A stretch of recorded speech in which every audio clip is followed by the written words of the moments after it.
Hello, everybody. This is Steve O'Reilly and Gail Saunders with SkinnyPost.com. Tonight we're going to be doing our off-season buzz. We're talking about the San Diego Chargers.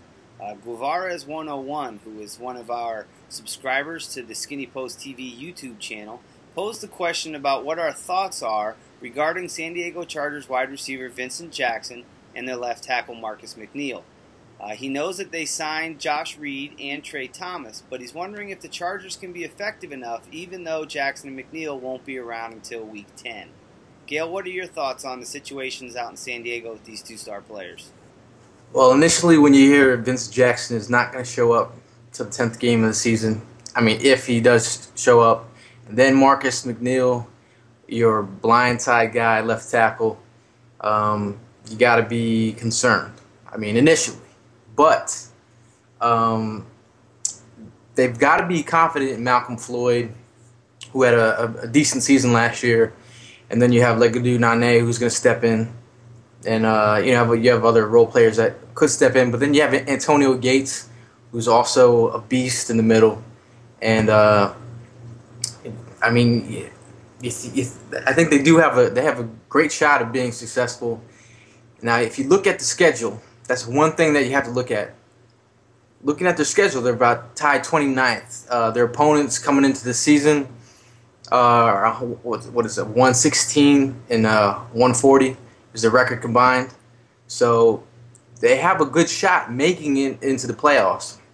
My only concern is how far do you get in the playoffs when you're missing players like Vincent Jackson and Marcus McNeill. The other option is also you look at everything could depend on your rookie running back. You never want to depend on a rookie, but when you're getting mentored by Lorenzo Neal, you got to be excited about that. They have a great shot. What do you think?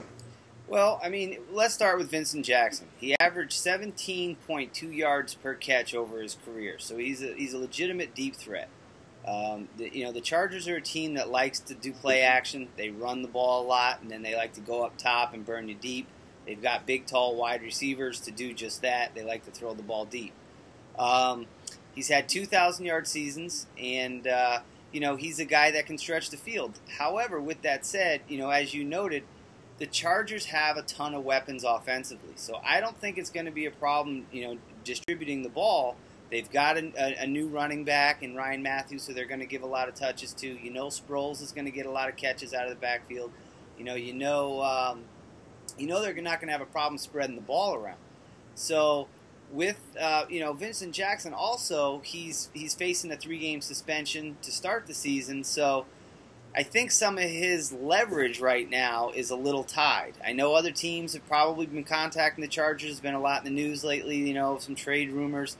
San Diego's adamant that they're not going to trade him. They're not looking to trade him. But I think both players want to get to free agency. With the collective bargaining agreement ending and, the rules coming into place that you had to be in the league a certain amount of years before you saw free agency, those guys went to restricted status. And, that hindered their ability to make the big bucks in the open market or at least test the open market. So by not signing their tender, Vincent Jackson went from a $3.26 million contract now to $682,000. So he lost almost $3 million, in not doing this. So obviously he's dedicated to holding out and getting into free agency. Probably going to hold out the entire year, and then in Week 10, if he has to, play. A lot of things can change by then. You don't know what San Diego may want to, come to the table and try to work something out.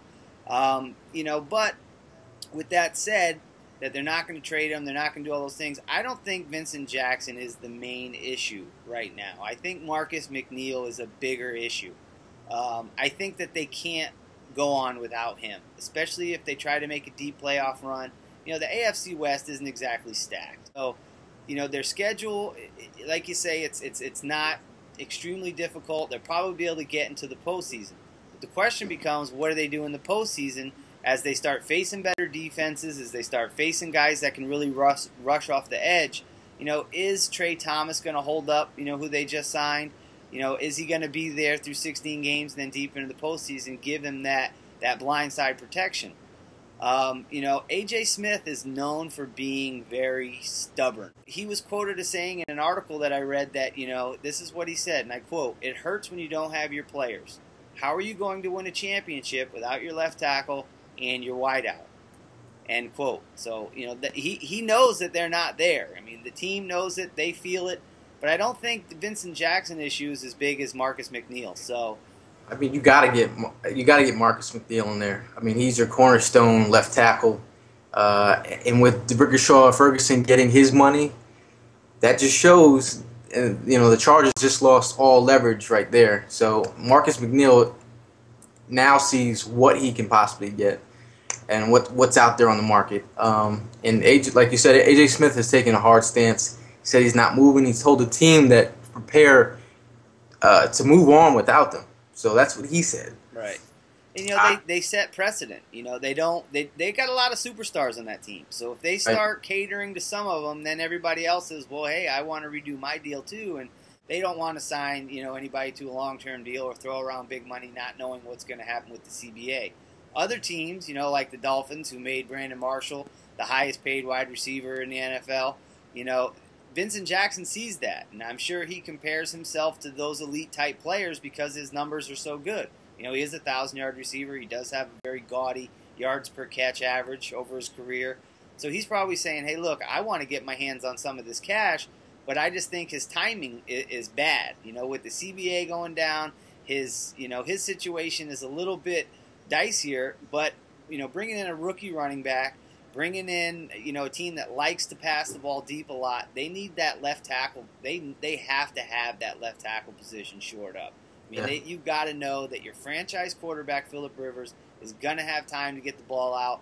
And if they like to go deep like they do, you need a little bit longer. These aren't little quick slants so you can get the ball out in a 3-step drop and kind of make up for, a lack of pass protection. Plus, a rookie running back, the hardest thing to come into the league is picking up blitzes. Complex defensive schemes and protecting your quarterback. That's the key as head coaches look at rookie backs. It's not running the ball. It's, hey, can you pick up a blitz? Can you help protect our quarterback? Can you chip a defensive end? Can you pick up an outside linebacker coming on a blitz?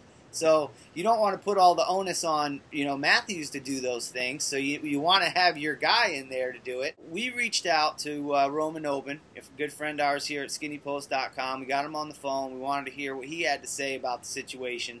And he agrees that, Marcus McNeill is the key in this equation, that if they do decide to keep one of the two, it's going to be Marcus McNeill.